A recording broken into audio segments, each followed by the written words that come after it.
아멘. 감사합니다. 오늘도 수요 성강 강좌로 하나님 앞에 달려오신 우리 사랑하는 성도님들 주님의 이름으로 환영하고 축복합니다. 오늘 우리 청년들이 이렇게 예배를 또 찬양을 섬겨주니까 너무 고맙네요.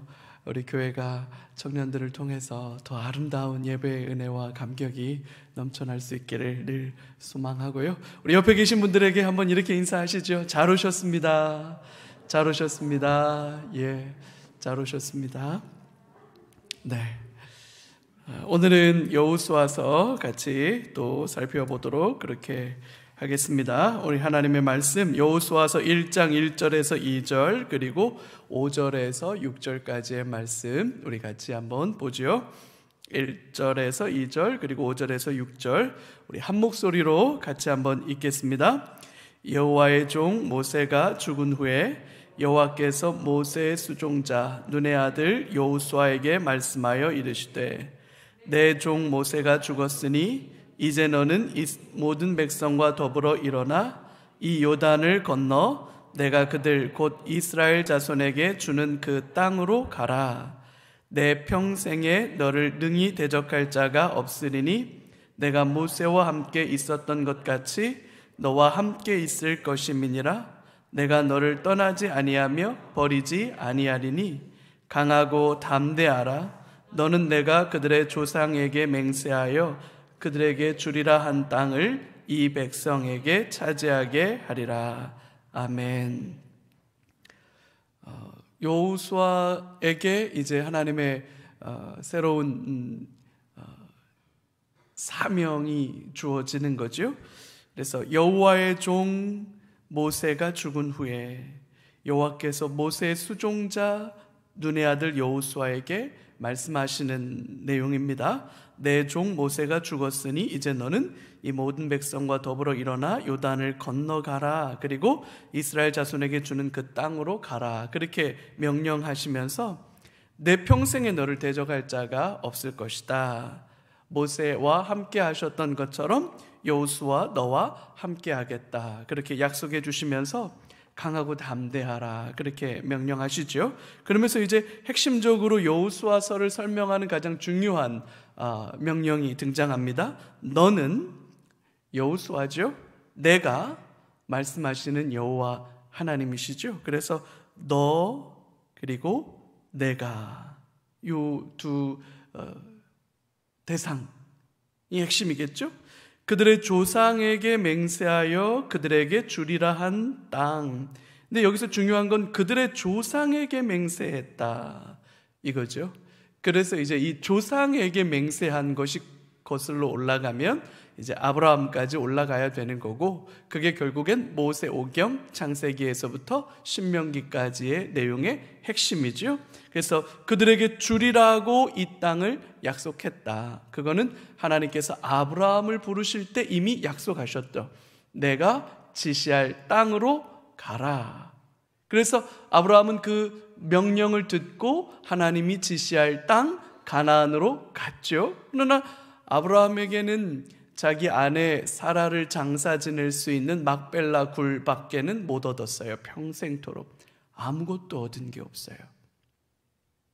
재산은 많이 모았지만 가나안 땅에 자기 땅은 자기 아내를 장사 지내기 위한 땅 하나밖에 못 얻었죠.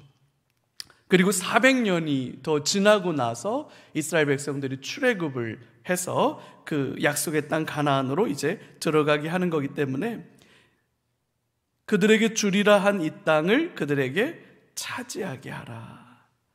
차지하게 하는 거기 때문에 결국 여호수아는 두 가지가 핵심이에요. 첫 번째, 이미 가나안 땅은 살고 있는 사람들이 있기 때문에 정복하는 게 중요합니다. 정복. 차지하게 해라.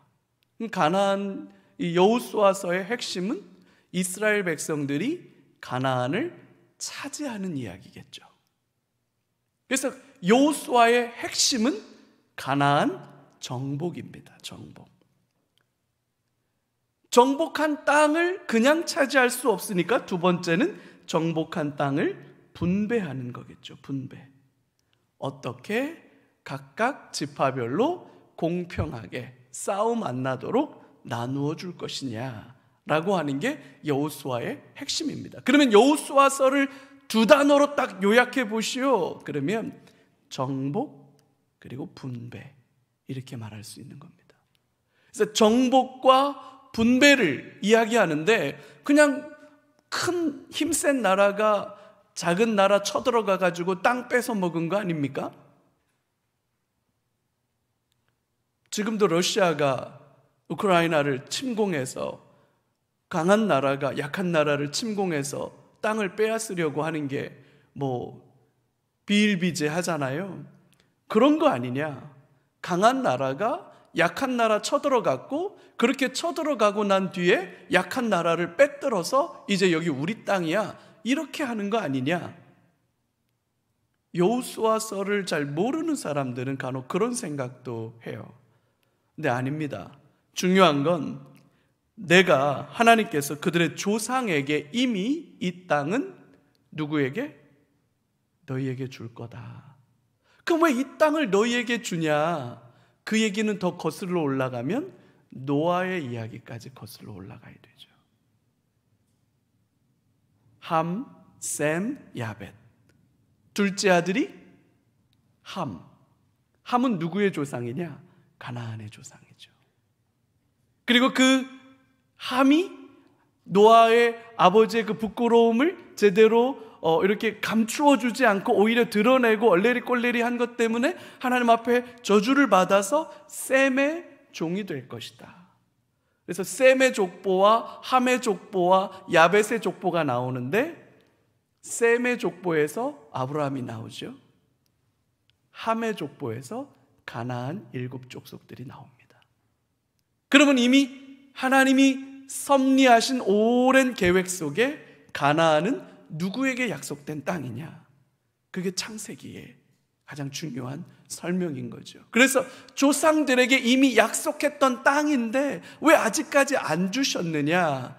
아직 그들의 죄가 가득하지 않았기 때문에, 그들의 죄와 그들의 불순종이 무르익어서 하나님의 심판이 가나안에 임할 때까지 하나님은 기다리셨다. 그리고 이미 그 시간이 되었을 때 하나님의 구원 역사가 출애굽부터 시작해서 광야 생활을 거쳐서 지금 이제 정복하고 정착하는 여호수아의 역사가 시작된다. 그렇게 설명할 수 있겠죠. 여호수아서의 전체 구조를 이렇게 세 토막으로 나누어 볼 수 있습니다. 아까 제가 두 토막으로 설명을 드렸는데, 하나는 정복전쟁, 정복과 정착, 이거는 이제 분배라고 제가 말씀을 드렸어요. 이게 두 토막인데 정복을 하기 위한 준비 과정이 앞에 조금 설명되어 있어요. 그래서 그 준비 과정을 통해서 정복전쟁을 수행하고 그렇게 해서 차지한 땅을 이스라엘 백성들에게 분배해 주면서 이스라엘이 그곳에 정착하게 되는 내용을 담고 있죠. 이스라엘 정복전쟁을 위한 준비가 1장부터 5장까지 이루어집니다. 여호수아가 어떻게 준비되었는지, 그리고 이스라엘이 이 정복전쟁을 수행하기 이전에 하나님은 이스라엘을 어떻게 준비시켰는지. 결국 가나안 정복전쟁은 이스라엘의 싸움이 아니라 하나님의 싸움이라는 것을 처음부터 명백하게 하고 시작합니다. 이건 너희들의 싸움이 아니다. 이 땅을 주는 것도 너희들의 노력의 결과가 아니라 결국 하나님께서 주시는 거다라고 하는 것을 곳곳에서 확인시켜줘요. 그래서 여호수아서를 읽을 때 우리가 이 가나안 정복 전쟁을 읽어가면서 가장 중요하게 읽어야 되는 것은 뭐냐면, 이스라엘이 선택한 전략과 전술과 무기와 병력과 그들의 병참이 어떠했느냐, 여러분 그게 중요하지 않아요. 결국 어디로 가느냐? 그들은 얼마나 하나님께 순종하느냐, 하나님께 얼마나 철저하게 신실한가, 그것이 초점이죠. 그래서 이제 정복전쟁이 돌입되어서 6장부터 12장까지가 핵심적인 내용인데, 가나안을 가운데로 뚝 자릅니다. 그래서 북쪽과 남쪽을 서로 분리시켜요. 그래서 이 북쪽과 남쪽이 서로 연합군이 되지 않도록 가운데를 뚝 잘라서 남쪽을 먼저 침공하고 그 다음에 북쪽을 침공합니다. 그 내용이 이제 가나안 정복전쟁 6장부터 12장까지의 내용이에요. 중앙부 가나안 정복전쟁이 6장에서 8장, 남부 지역을 점령하는 내용이 9장에서 10장, 그리고 북부 지역에 대한 가나안 정복전쟁. 근데 가나안 정복전쟁이 여러분 성공적이었습니까? 실패했습니까? 그죠? 결론적으로는 실패했어요. 가나안 정복 전쟁이 실패한 이유가 어디에 있느냐? 이것도 중요한 이유, 우리가 질문이고, 두 번째는 가나안 정복 전쟁에서 실패했다면 그 실패한 이유들이, 실패한 그 상황들이 결국 사사기의 배경이 되는 겁니다. 그리고 사사기의 끝 무렵에 사무엘을 통해서 왕정시대가 시작되지만 결국 여리고 정복전쟁 첫 단추가 잘못 꿰졌으니까 사사시대, 왕정시대 그 뒤로 내려가도 결국 이스라엘의 역사는 밝을 것이다, 어두울 것이다? 어두울 수밖에 없겠구나.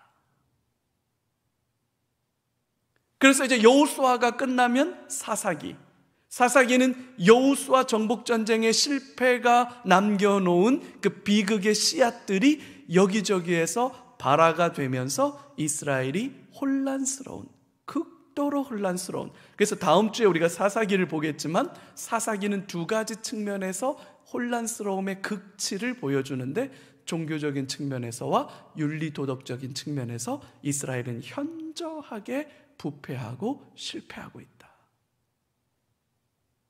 그 얘기를 보여주고 있는 거예요. 그게 결국 가나안 정복전쟁의 실패로 말미암아 남겨지게 된 아픔이죠. 그러면서 이제 13장부터 24장까지 아직 가나안 정복전쟁이 다 끝나지 않았음에도 불구하고 땅들에 대한 분배 작업이 이루어집니다. 차지한 땅도 있고 아직 차지하지 못한 땅도 있는데, 일단은 여호수아가 자신의 삶을 다 이제 살아낸 것 같은 상황이 오기 때문에 내가 죽기 전에 땅 분배를 마쳐야 한다, 그런 생각으로 땅을 분배해줘요. 그래서 12지파가 각각 땅을 분배받습니다. 그래서 13장의 초반에는 아직 정복하지 않은 지역들에 대한 리스트들이 쭉 나오고, 요단 동편 지역, 요쪽이죠. 요쪽. 이거는 이미 모세가 땅을 분배해 주었죠. 에돔을 물리치고 아말렉을 물리치고 거기에서 모압과 암몬 지역에서 차지한 그곳이기 때문에 두 지파 반이 요단강 동편 지역에서 이미 땅을 차지했고, 그 내용을 다시 한번 설명해 주고 있고요. 그 다음에 이제 요단강 서편 지역에서 9개 반 지파가 땅을 차지하게 되는 내용을 하고, 이제 맨 마지막에 20장부터 24장까지는 여호수아가 이스라엘 백성들에게 하는 마지막 고별 설교예요. 모압 광야에서 모세가 이스라엘 백성들에게 신명기 설교를 했던 것처럼 여호수아도 다시 한번 이스라엘 백성들에게 하나님 앞에 어떻게 살아가야 할지 제발 부탁이다 라고 하면서 절절한 유언과 같은 권면을 남기죠. 이스라엘 백성들이 대답은 엄청 잘해요. 하겠습니다. 근데 머지않아 사사시대가 도래하죠. 사실 제일 첫 번째 사사가 갈렙의 아들 온니엘이죠. 이 악사를 아내로 맞은,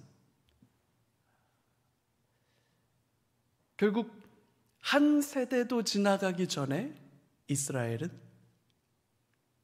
가나안의 풍요와 가나안의 즐거움에 무너집니다.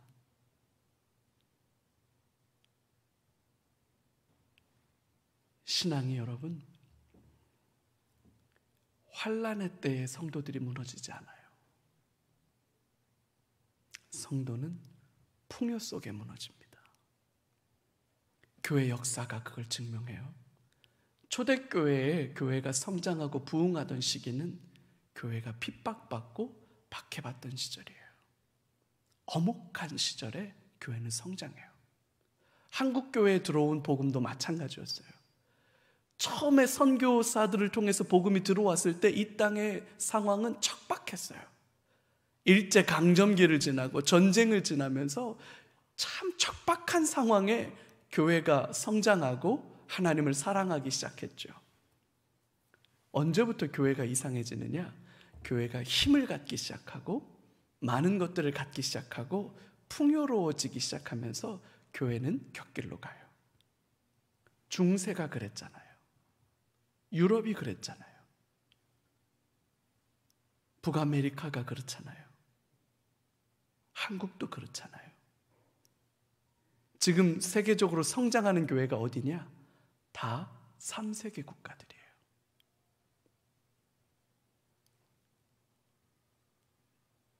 우리가 평안함과 안전함에 마음을 빼앗기는 순간 교회는 기울어져요. 그래서 교회가 어떻게 더 하나님 앞에 그 치열함과 열정을 가지고 갈 수 있을까? 계속해서 이게 아마 교회가 가지고 있는 가장 큰 숙제일 거예요. 이게 이제 여호수아서에서 등장하는 거죠. 이 전체 여호수아의 구조 안에서 우리 이제 구체적인 내용들을 좀 살펴보지요. 첫 번째, 이제 정복 전쟁에 대한 준비가 1장부터 5장까지 펼쳐지는데 여호수아가 모세의 뒤를 이어서 지도자가 되는 내용이 1장입니다. 강하고 담대하라. 두려워 말며 놀라지 말라. 내가 어디로 가든지 내 하나님 여호와가 너와 함께하리라. 이 율법책을, 여러분 이거 잘 기억하셔야 돼요. 이 율법책을 내 곁에 두어라. 주야로 읽고 주야로 묵상해서 그 가운데로 기록된 대로 다 지켜 행하라. 그리하면 너의 길이 형통하리라. 형통의 비결을 여호수아에게 분명하게 말해줬어요. 이 율법책을 곁에 두고 날마다 읽어라. 날마다 묵상해라. 기록된 대로 다 지켜 행하라. 할렐루야. 우리 성도들은 말씀을 배우고 말씀을 묵상하고 말씀을 살아내는 일을 위해서 우리의 전 존재를 드리는 게 맞아요. 그게 우리 신앙의 본질이에요, 여러분. 그게 본질입니다. 그리고 이제 2장에 가면 가나안을 정탐을 합니다. 재밌는 건 여러분 여호수아가 40년 전에 가데스 바네아에서 이 가나안 정탐의 1번이었잖아요. 12명, 지파 중에 12명이 가나안 정탐을 해서 10대 2로 갈렸잖아요. 이번에 또다시 한번 여호수아가 가나안을 정탐하는데 이번에는 정탐꾼을 몇 명 보낼까요? 2명만 보내요. 여호수아의 트라우마야, 트라우마. 많이 가면 많이 갈수록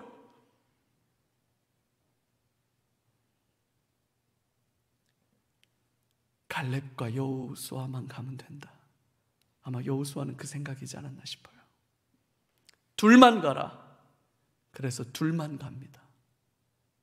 그래서 2명의 정탐꾼이 가나안에 들어왔는데 가나안의 그 7 부족 동맹체인 이 가나안 연합 부족들이 이들도 첩보망이 장난 아니에요.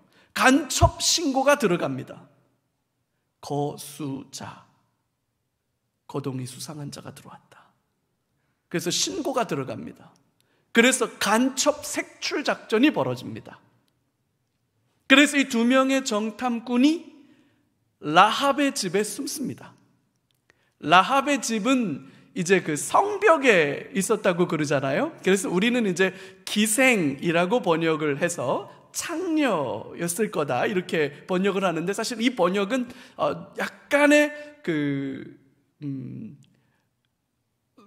우리로 치면 조금은 이렇게 번역을 이렇게 창녀, 기생 이렇게만 번역할 수 있느냐, 요건 조금 의문의 여지는 있어요. 뭐냐면 이렇게 성벽의 일종의 여인숙 같은 거예요. 그러니까 술집이기도 하고, 여행자들이 성에 들어와서 자고 그 다음에 성 안에서 장사를 하고 그 다음에 나갈 때도 이 성에서 이렇게 자고 또 아침에 일찍 일어나서 길을 떠나고 이렇게 하는 거기 때문에 일종의 숙박시설이고, 숙박시설이다 보니까 음식을 팔고 술을 팔고 그러면서 잠자리를 제공하고 하다 보니까 이곳이 조금은 안 좋은 일들도 일어나기도 하는 그런 공간이긴 하죠. 그래서 라합이 아주 막 살아가는 자매였느냐, 아니면 아마 그곳에서 숙박업을 하는 그냥 사람이었느냐에 대해서는 조금은 논란의 여지는 있는데, 어쨌든 성경에서는 그거를 그냥 기생으로 번역을 했고 우리는 그대로 봤습니다. 라합, 그러니까 이 여행자가 이 성문에 있는, 성벽에 있는 라합의 집에 기숙해서 들어가는 건 굉장히 자연스러운 일이에요. 여행자니까. 그래서 자연스럽게 여행하는 사람인 것처럼, 가나안에 장사하러 온 사람인 것처럼 그 집에 들어가서 했는데, 여러분, 라합이 굉장히 놀라운 고백을 합니다. 요단 동편 지역에 바산 왕 옥과 시온에게 행한 그 일을 우리가 들었으므로 우리의 마음이 녹았다, 이렇게 표현합니다. 그래서 가나안 사람들의 마음이 하나님께서 하신 일 때문에, 그러니까 요단 동편 지역의 그 큰 왕들, 강력한 나라들을 두 나라나 다 깨뜨려 부시는 모습을 보고, 이야, 이거 큰일 났네 라고 말하면서 이미 심리적으로 위축되고, 우리말로 번역하면 전문적인 용어로 우리가 쫄았다, 이렇게 말하는 거예요. 그래서 라합이 그렇게 말을 하는 거예요. 이 땅도 하나님께서 당신들에게 주셨다는 것을 우리가 안다. 이야, 라합이 보통 여자가 아니죠. 그러면서 라합은 그렇게 말합니다. 나와 내 아버지의 집을 선대해달라. 난 이 두 명의 정탐꾼이 이 라합에게 빠질 수밖에 없었을 것 같아. 이런 믿음의 고백을 가진 자매를 만난 거예요. 생각해봐요, 여러분. 12 정탐꾼이 가나안을 정탐한 결과가 뭐였습니까? 우리는 다 뭐와 같다? 메뚜기와 같다. 메뚜기 컴플렉스를 가지고 있었는데, 그들의 언어로 그들의 이야기를 들어보니 거꾸로 그들이 지금 두려워하고 있고 그들이 무서워하고 있다는 것을 발견하게 되고, 오히려 거꾸로 그 라합이 이 두 정탐꾼에게 우리의 생명을 좀 배려해달라, 거꾸로 그 사람들이 요청하고 있는 거예요. 그래서 이 두 명의 정탐꾼이 그렇게 하겠다. 우리의 생명으로 당신과 당신 아버지의 가족들의 생명을 대신하겠다. 너무 멋있죠? 우리의 생명으로 대신하겠다. 그래서 이 땅에 우리가 정복하고 들어올 때 성벽에 이 붉은 밧줄과 이 붉은 천을 내걸어라. 여러분, 이게 뭡니까? 6월절이잖아요. 6월절 문설주에 바른 양의 피와 같은 거예요. 그 창에 그 붉은 천이, 그 붉은 줄이 매여 있으면 우리는 패스 오버 할 거다. 그러나 당신들이 그 안에 있지 아니하고 밖에 돌아다니다가 만약에 우리에 의해서 죽게 되면 그것은 당신들 책임이다. 마치 유월절 어린 양의 피가 문설주에 발라져 있고 하나님의 사자가 애굽을 두루 다니시며 그 문설주의 피를 보면 그것을 살려주었던 것처럼 라합의 집에 당신의 신앙 안에 그 문설주에 바른 피는 바로 유월절 어린 양 예수 그리스도라는 걸 우리 다 봤잖아요. 결국 라합이 구원받게 되는 것도 예수 그리스도에 대한 예표잖아요. 유월절 양에 대한 예표잖아요. 라합은 그 믿음을 같이 공유하고 고백한 거예요. 그리고 그 라합은 너무나도 놀랍죠? 우리 마태복음에서 읽었죠? 마태복음 족보에 들어가 있는 자매 4명 중에 첫 번째 라합입니다. 그건 라합의 믿음이었어요. 그리고 나서 정탐꾼들이 그것을 보고 돌아와서 이런 일들이 있었습니다. 그렇게 보고할 때 이스라엘은 이 정탐꾼들의 믿음의 보고를 듣고 이스라엘 백성들이 기뻐합니다. 40년 전 가데스 바네와 전적으로 다른 결과들이 나타나죠. 믿음으로 말하고 믿음으로 결정하고 믿음으로 선택할 때 공동체가 기쁜 거예요. 그래서 온 이스라엘이 감사하고 하나님을 찬양합니다. 이스라엘이 준비되기 시작하는 거예요. 두 번째, 이제 가나안에 입성을 합니다. 여리고성에 들어가기 직전에 이제 가나안 땅으로 들어가는 이 경계선이 뭐냐면 홍해바다가 애굽과 출애굽의 경계인 바다였다면 광야에서 가나안으로 들어가는 경계도 이번에도 요단강이에요. 그래서 요단강이 있는데 요단강이 1년 내내 물이 그렇게 많은 게 아닌데 지금 요단강을 도화해야 하는 이때가 1년 중에 요단강 물의 수위가 제일 높을 때였습니다. 도화하기가 제일 어려운 때를 선택했어요. 하나님의 일이죠. 하나님의 일이라는 게 드러나는 거예요. 그래서 제사장들이 언약궤를 메고 제사장들의 발이 요단강에 닿자마자 요단강 물이 흐르다가 멈추어서 쌓입니다. 제사장들은 강 가운데 가서 섭니다. 흘러오던 물이 멈추어서 쌓이기 시작할 때 이스라엘 백성들이 마른 땅으로 지나갑니다. 다 지나갑니다.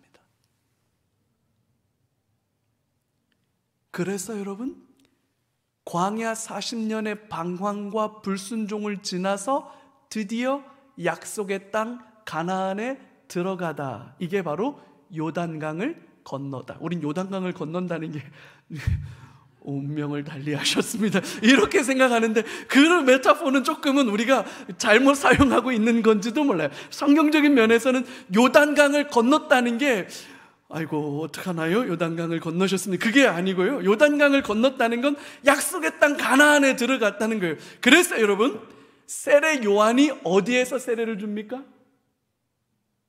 어디에서? 요단강에서. 왜? 너가 하나님의 언약 백성이라는 사실을 다시 한번 확인하고 선포하고 고백해라.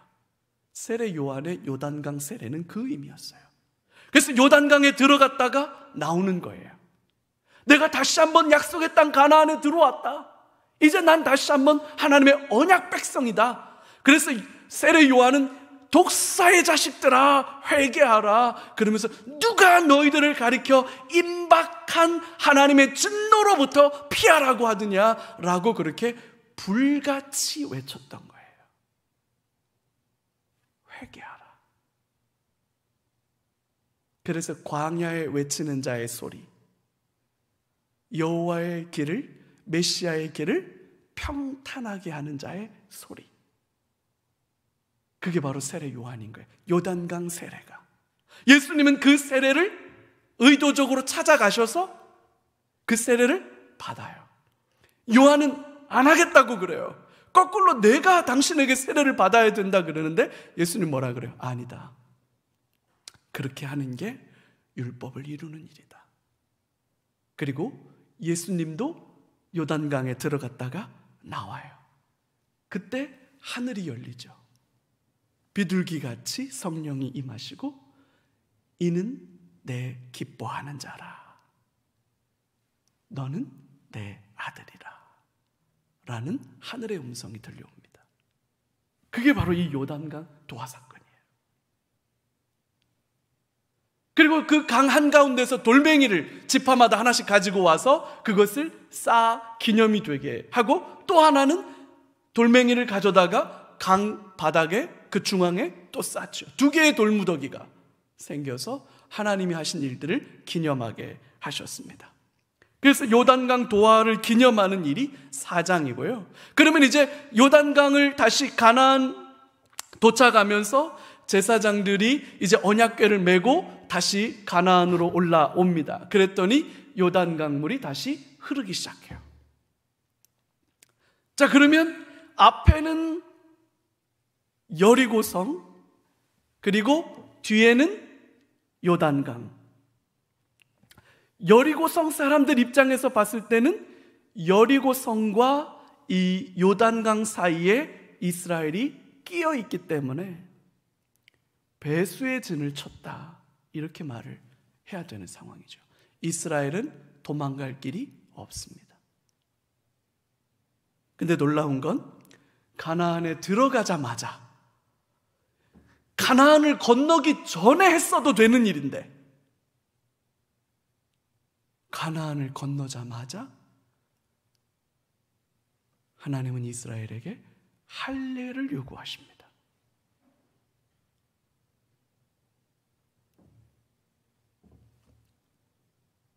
어처구니가 없네. 이렇게 돼야 되는 게 맞습니다. 할례를 받을 거면 요단강을 건너기 전에 했어야 맞습니다. 제 말 이해되죠? 이미 건너왔는데,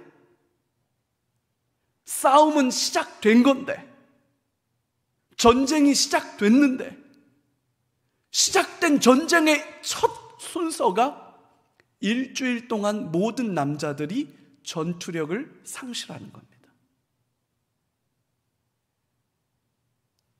아무것도 못해요.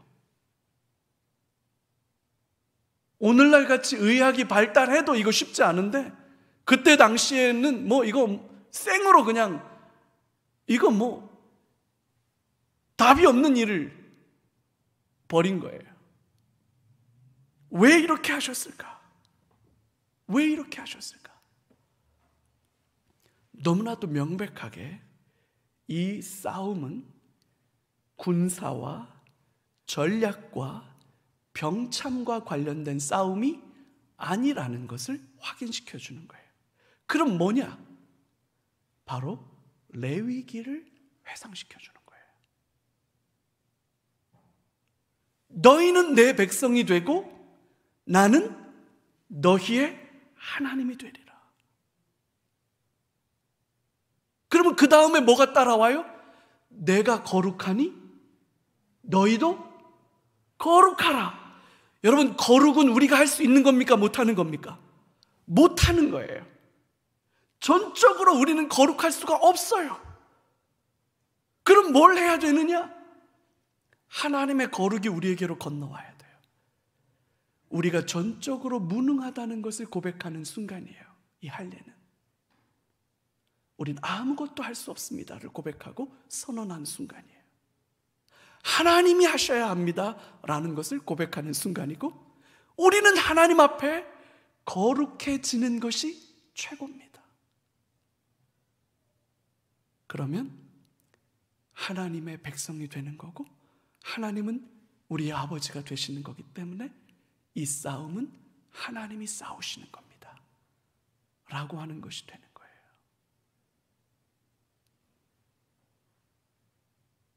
그래서 이 할례는 정말 놀라운 거예요. 그러면서 이 할례 받은 곳이 길갈이라고 하는 곳인데, 길갈이라고 하는 동네의 이름의 뜻이 뭐냐? 굴러가다는 뜻입니다. 굴러가다. 수치와 부끄러움이 굴러가지다. 사라지다. 애굽의 수치가 물러간다. 그런 뜻입니다. 첫 번째 인구조사했던 사람들은 대부분 할례를 받았던 사람들이죠. 그러나 두 번째 인구조사했을 때는 할례를 받지 못한 사람들이었습니다. 지금 가나안에 들어와 있는 사람들은 할례를 받지 못한 사람들입니다. 하나님 앞에 다시 거룩하게 거듭난 거죠. 그리고 나서 유월절을 지킵니다. 유월절 양을 잡아서 급하게 고생에 쓴 나물과 부풀어 오르지 않은 딱딱한 떡, 무교병, 그걸 먹으면서, 그 유월절 양을 먹으면서 40년 전에 하나님께서 우리를 애굽에서 탈출하게 하실 때 어떤 일을 하셨는지를, 그 일을 통해서 할아버지, 할머니들이, 아빠, 엄마들이 어린 자녀들에게, 젊은 청년들에게, 한 번도 경험해보지 않은 그들에게 말해주는 겁니다. 40년 전에 우리 백성, 우리 할아버지가, 우리 아버지가, 우리 할머니가 이렇게 하나님의 능하신 손길 안에서 애굽에 10가지 재앙이 임했고 하나님 그렇게 우리를 애굽에서 탈출시켰다. 얘들아 들어라. 너와 나는 우리의 힘으로 살지 못한다. 우리의 노력으로 우리의 행복이 결정되는 게 아니란다. 얘들아, 우리의 인생은 전적으로 하나님의 손에 달려있는 거란다. 하나님이 도와주시지 않으면 어떤 인생도 서지 못하는 거란다.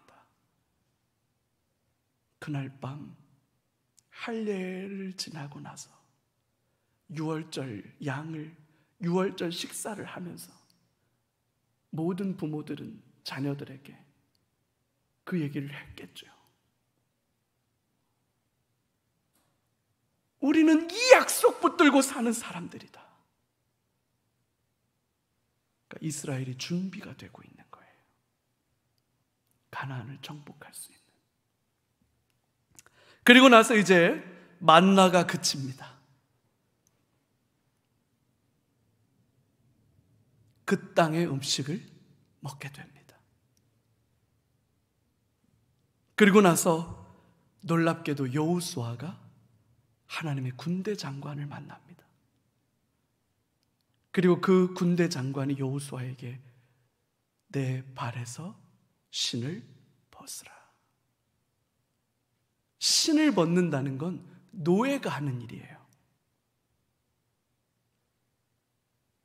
이 전쟁이, 그래서 마하나임, 여호와의 군대, 여호와의 군대가, 여러분 여리고성을 누가 무너뜨렸습니까? 여호와의 군대가 무너뜨린 겁니다. 이스라엘이 한 게 아닙니다. 여호수아는 그 발에서 신을 벗어요. 하나님이 하십니다. 이 가나안 정복 전쟁이 어떤 의미가 있는지 너무나도 선명하게 드러나는 거죠. 그러면서 이제 가나안 정복 전쟁이 시작됩니다. 6장에서 12장까지 중앙 가나안을 정복하는데 6장에서 8장까지 여리고성을 정복합니다. 혹시 여러분 요 그림이 잘 보이시나 모르겠어요. 이게 지금 여리고성이 그 성터가 고고학적으로 발견된 걸 가지고 만들어 놓은 여리고 성벽의 모형, 성의 모형입니다. 이게 잘 보이시나 모르겠어요. 여기가 토양이고, 이렇게 해가지고 이 언덕을, 이게 큰 언덕이에요. 이 큰 언덕을 자연 요새로 성벽을 쌓아 올려서 성벽의 높이가 8m, 9m 이렇게 됩니다. 성벽의 높이가. 그리고 이 성벽의 두께가 지금도 발견된 고고학적 발견에 의해서 약 6.5m가 됩니다. 성벽의 두께가. 그러니까 이렇게 큰 동산을 이렇게 깎아서 그걸 자연 성벽으로 이렇게 석축을 쌓은 다음에 성벽으로 만들어 놓았기 때문에 이 성벽은 무너뜨린다는 것 자체가 불가능한 성벽입니다. 난공불락이라고 봐야 되죠. 성벽의 높이가 8m가 되고 두께가 6m라면 수원 화성 가보셨죠, 여러분? 수원 화성은 이빨도 안 난 거예요, 여러분. 이때 당시에 이 정도의 성을 쌓아놓을 수 있을 군사력과 경제력과 건축술과 그런 문화를 가졌다면 여러분, 이 여리고는 이스라엘이 정복할 수 있는 성이 아니라고 보는 게 맞아요. 견적 안 나오는 거예요. 근데 지금 계속 하나님이 이스라엘을 준비시키셨죠? 그래서 여리고 성은 7 나팔을 든 제사장이 앞에 가고 언약궤가 가고 그 뒤에 군사들이 가면서 쭉 돕니다. 아무 소리 하지 마라. 너희들의 말을 들리게 하지 마라. 한 바퀴 돌고 진영으로 돌아옵니다. 그 다음 날도 한 바퀴 돌고 진영으로 돌아옵니다. 7째 날은 새벽 일찍 일어났습니다. 7바퀴를 돌고 맨 앞에 선두에 선 7 나팔 제사장들이 뚜 하고 나팔을 붑니다. 일제히 소리를 지릅니다. 놀라운 건 이 여리고성이 지 스스로 무너졌습니다.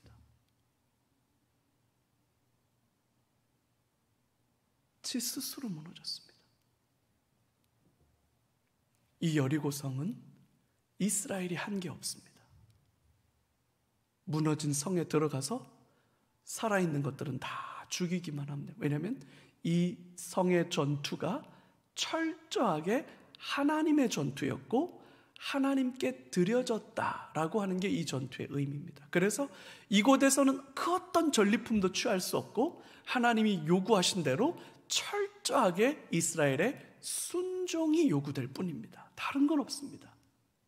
하나님 앞에 철저하게 순종하는 게 요구된 건데 여러분, 그렇게 합니까? 못합니까?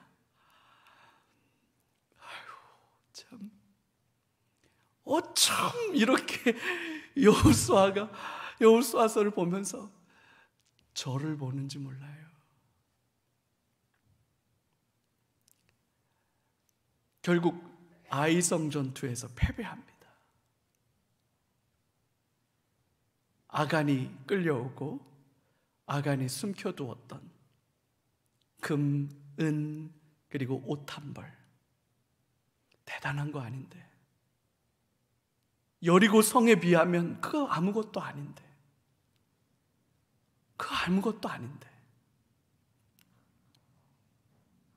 그래서 아간이 이스라엘의 임한 하나님의 괴로움 때문에 돌에 맞아 죽고 그걸 아골골짜기라, 괴로움의 골짜, 고난의 골짜, 그렇게 되지요.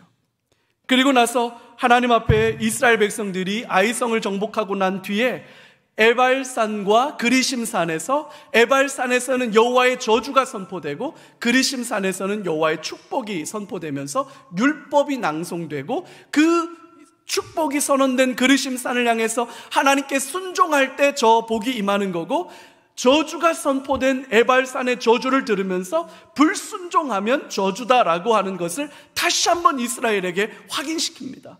그리고 이스라엘은 그렇게 될 것이라고 하나님 앞에 약속하면서 언약이 갱신되죠.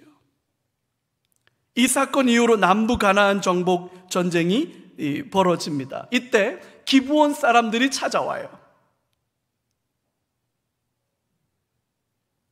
깜빡 속아 넘어가서 그들과 조약을 체결하는데 신기하게도 여호수아마저 하나님 앞에 묻지 않습니다.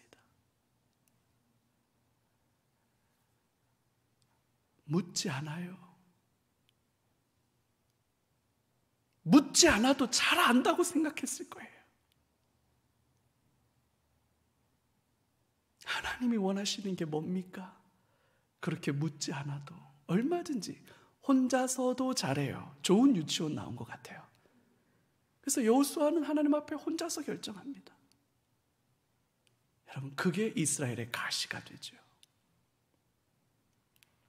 그래서 기본과 평화 조약을 맺습니다. 그게 9장 내용이고, 기브온이 평화조약을 맺었다는 이야기를 듣고 그 주변에 있는 나라 사람들이 연맹을 만들어가지고 기브온을 침공해 들어옵니다.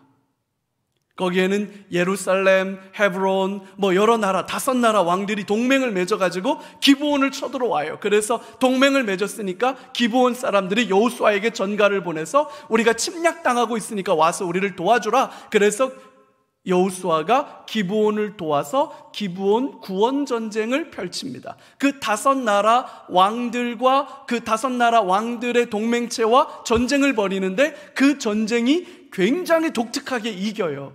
이 5나라 왕들이 뭐 때문에 다 망하냐면 우박 때문에 망합니다. 이스라엘의 칼에 맞아 죽은 게 아니라 하늘에서 내린 우박에 맞아 죽습니다.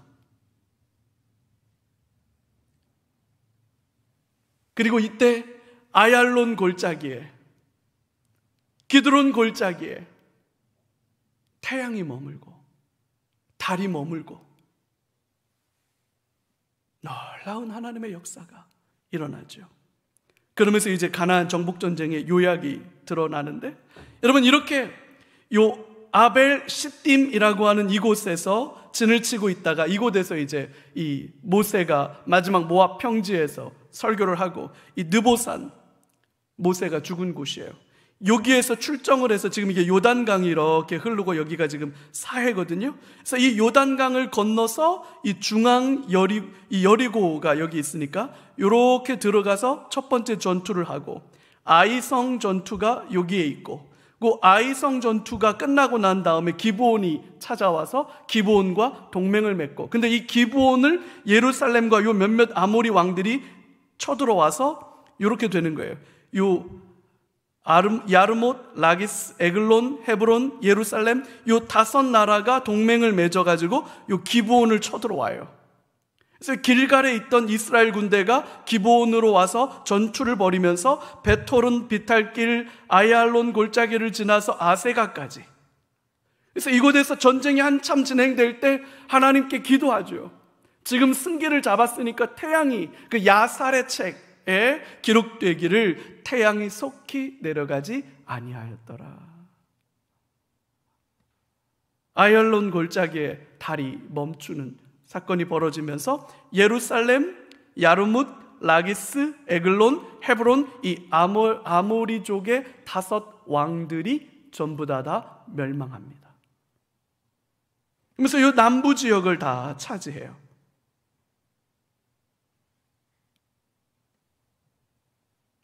그래서 이렇게 이 남부 지역이 주로 에브라임 지파, 단과 베냐민이 이렇게 땅을 분배받고, 유다 지파가 이 대부분의 지역을 땅을 분배받아요. 헤브론, 다음에 이 예루살렘, 기럇 아르바 하는 이곳.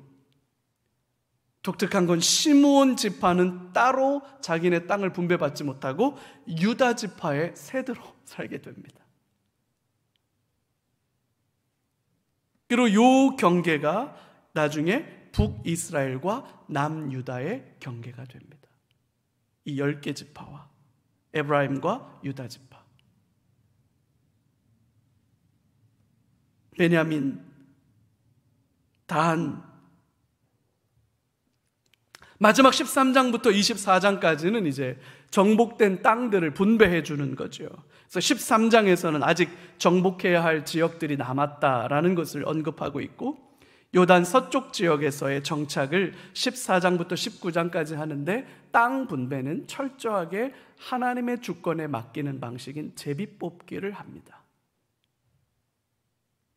연공서열 아니고 철저하게 하나님께 맡겨요.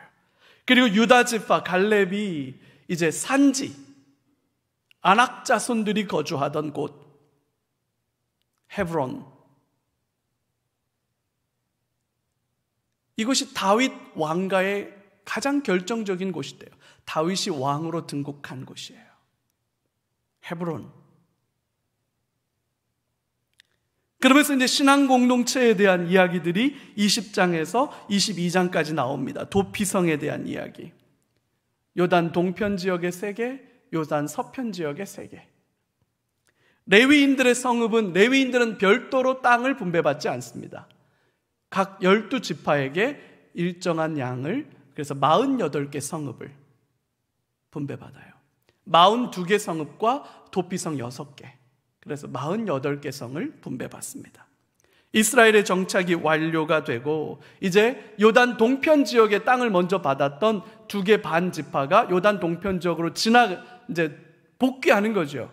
복귀하다가 요단강에 큰 돌무더기를 쌓는 것이 해프닝이 벌어져요. 근데 그 돌무더기를 엣이라고 하죠. 여호와께서 우리의 증인이시다. 우리도 여호와를 섬길 명분과 권리가 있다라고 하는 것을 확인하게 되고 23장에서 24장에 가면 여호수아의 절절한 눈물의 고별사가 나옵니다. 하나님의 복은 오로지 순종을 통해서만 온다. 오늘날 너희가 섬길 신을 택하라. 나와 내 집은 여호와를 섬기겠노라. 철저하게, 온전하게, 진실하게.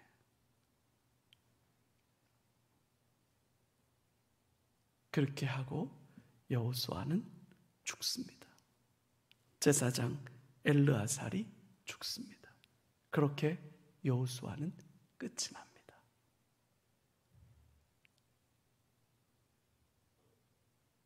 전반적으로 여호수아는 하나님의 약속의 땅 가나안을 하나님께서 주시겠다고 약속하셨고 그 약속이 지금 수백 년이 지났지만 하나님은 여전히 그 계획을 실행하게 하고 계시고 지금 이 순간에는 여호수아를 통해서 그 가나안을 정복하게 하실 때 이스라엘이 준비되게 하시는 거죠. 그 과정을 거쳐서 이스라엘이 가나안을 정복해 갑니다. 철저하게 하나님이 주도적으로 그 일을 해가십니다. 순종은 하나님의 복으로 임할 것이지만 그렇지 않으면 그것은 하나님의 큰 책망으로 임할 수밖에 없는데 결국 그 과업은 미완으로 남고 미완으로 남겨진 그 과업을 두고 여호수아도 눈을 감고 제사장도 눈을 감고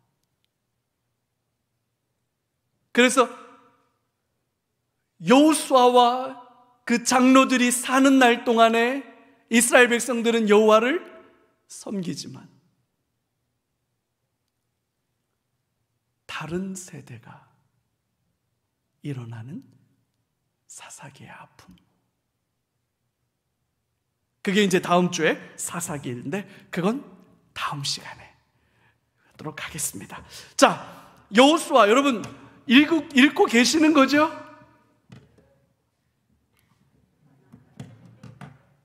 당연한 걸 물어봐서 당황하신 거죠? 예. 그래서 여호수아 다시 좀 읽으시고 그래서 또 다음 주에 사사기 같이 읽으셔서 하나씩 읽어갈 때 이제 쭉 눈을 감고 창세기에서부터 말라기까지가 쭉 연결되는 그런 은혜와 복이 저와 여러분들에게 있기를 주님의 이름으로 축복합니다. 우리 같이 찬송